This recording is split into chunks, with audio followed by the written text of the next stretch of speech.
Hi Laura, this is Maggie, and I will answer a few questions that you had in this competitors document. So I will go through the questions. Will be easier than typing it in the email. So I'll just go through the questions you had here. Okay, you had a question about should we post business hours? I typically work and respond to emails 24/7 and don't want to be limited by hours listed on the website. We also work from home a lot. We don't want to be tied to a desk with office hours. I think business hours only apply if you plan on having visitors coming to your physical location. If not, people are people are used to having some kind of waiting time from the moment they send email to the moment you respond.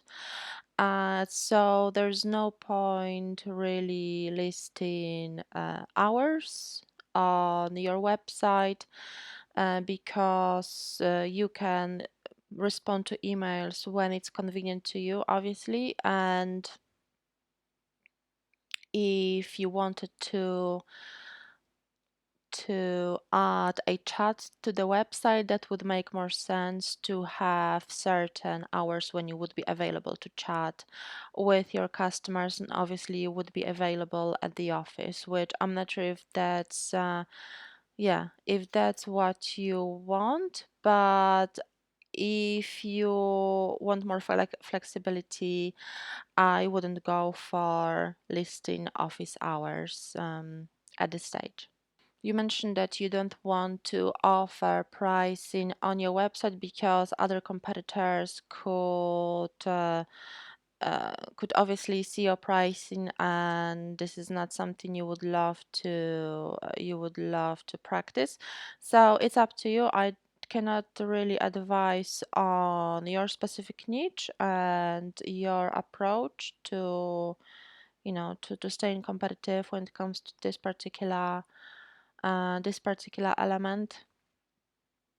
I don't think it will hurt you having prices clearly set up. I know that you mentioned that you would love to have a strong branding based off transparency and ease of use and ease of ordering. So having clear prices shown on a website obviously will be able to do that. You can always ask people to sign up before they see the prices, although I don't see how it will help you build trust. I think building trust is mainly about having all the information displayed on the website, being transparent, being straightforward, and I would say not hiding anything. For example, in my niche, 90% of SEO experts or website design experts don't show the prices. They want people to contact them for the prices. And I didn't see any problem when I started showing the prices. It just made the process more straightforward. So it's really up to you.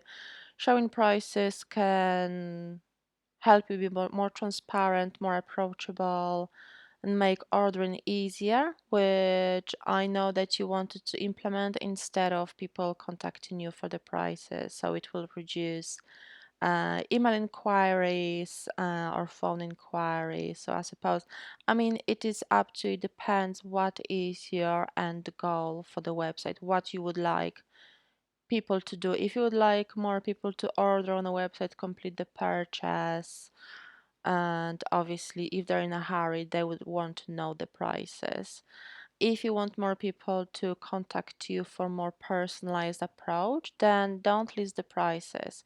So it's, yeah, the decision is yours at when it comes to this element. Okay, you mentioned there's a question about a domain. This particular domain, I checked, it expires in 2024.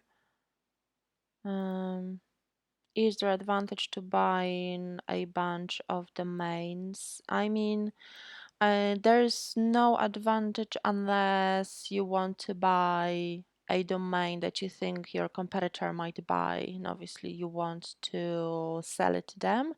However, from the SEO point of view, it doesn't make any difference uh, to Google if you own one domain or if you own 10 domains.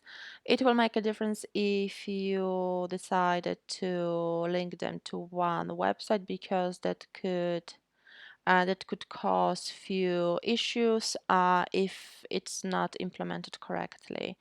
But otherwise than that, unless you want obviously to be very competitive, to take over their clients, that would make sense. But their domain doesn't expire until 2024. You mentioned that you would like to do completed projects and past projects on a blog post as a case study. I think it's a very, very good idea. People love reading about case studies, and definitely will help you build your trust and obviously connect with visitors who want to see the results, especially if the project is similar to the one you completed. I hope you found this review useful, and as always, please feel free to email me with any questions. Thank you so much. Bye bye.